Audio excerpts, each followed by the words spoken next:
Have you ever wondered how the British came to rule over the vast Indian subcontinent? One of the key chapters in this story is the Anglo-Maratha Wars. But who were the Marathas, and what was their role in Indian history? Now, let's turn back the pages of history to the 18th century, to the Deccan Plateau, a region in the southern part of India.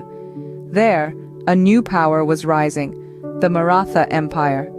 The Marathas were a warrior class known for their agility, courage, and strategic acumen. Under the leadership of great warriors and statesmen, they carved out an empire that stretched across the Indian subcontinent. They were a beacon of resistance against foreign invaders, a symbol of indigenous power and sovereignty. Meanwhile, on the eastern shores of India, another power was steadily growing its influence, the British East India Company. Initially, the British came as traders, seeking the rich spices and textiles of India. But soon, they started to meddle in local politics, sowing the seeds of control over the Indian subcontinent. The British East India Company was not like the other European traders. They had the backing of the powerful British Empire, and they brought with them a new form of warfare, with advanced weapons and a disciplined army. As they began to annex Indian territories, their ambitions grew. Simultaneously, the Marathas, with their decentralized power structure, were dealing with internal conflicts and external threats, but they were not a force to be taken lightly. They had a formidable army, a vast network of forts, and an indomitable spirit. As these two powers grew, their spheres of influence began to overlap. The British East India Company, with its desire to control the profitable trade routes of India, and the Marathas, with their determination to protect their homeland, were on a collision course. Their ambitions, interests, and the quest for supremacy were bound to clash, and thus the stage was set for the First Anglo-Maratha War. In 1775, the First Anglo-Maratha War broke out, but what led to this conflict? The Mughal Empire, once a formidable force, was in decline and a power vacuum was emerging in India. The Marathas, a warrior group from the western Deccan Plateau, were rising to prominence. Meanwhile, the British, through the East India Company, were gradually extending their control over the Indian subcontinent. This led to disputes over territorial control and set the stage for the First Anglo-Maratha War. The war was a complex and drawn-out affair marked by shifting alliances, strategic maneuvers, and a series of battles. The Marathas, led by their Peshwa, or Prime Minister, fought fiercely against the British. However, the war ended inconclusively in 1782 with the Treaty of Salbai. The treaty brought temporary peace, but it was far from a resolution. It recognized the Marathas' territorial claims, but also allowed the British to maintain their strategic holdings.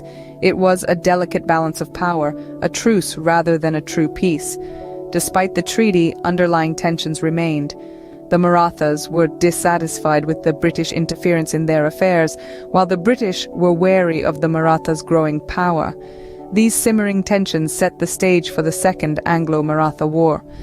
The Treaty of Salbai ended the First War, but it was a temporary peace. The seeds of conflict were still present, leading to the Second Anglo-Maratha War. The Second Anglo-Maratha War began in 1803. What happened during this war, and what were its consequences? Let's delve into the pages of history to find out.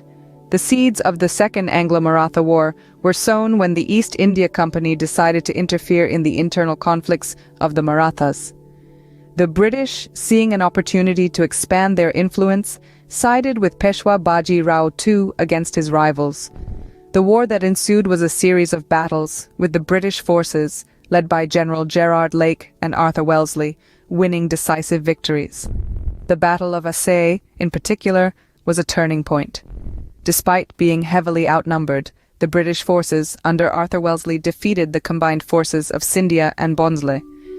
This victory, among others, led to the Treaty of Diogun in December 1803, which saw large territories ceded to the British. But the story doesn't end there. Fast forward to 1817, and we find ourselves in the midst of the Third Anglo-Maratha War. This conflict was born out of growing discontent among the Marathas and the Peshwa's desire to regain his lost prestige. However, the British were not about to let go of their hard-won territories.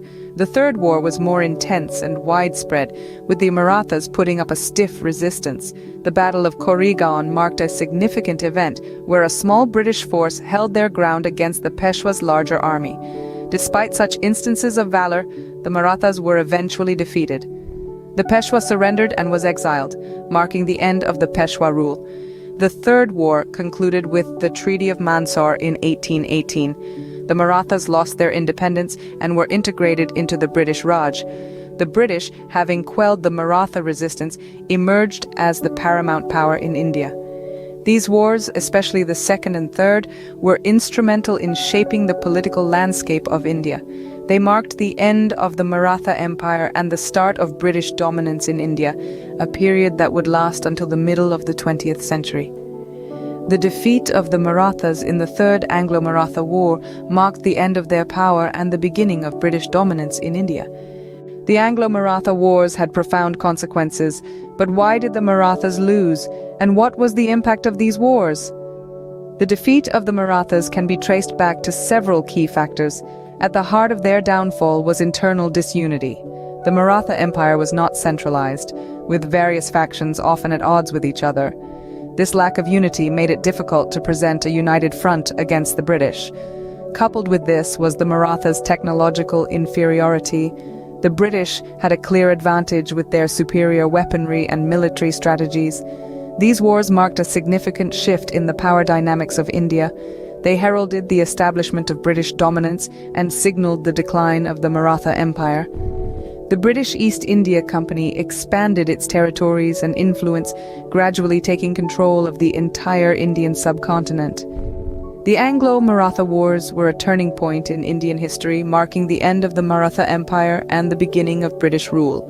They are a testament to the changing tides of power and the enduring legacy of historical conflicts.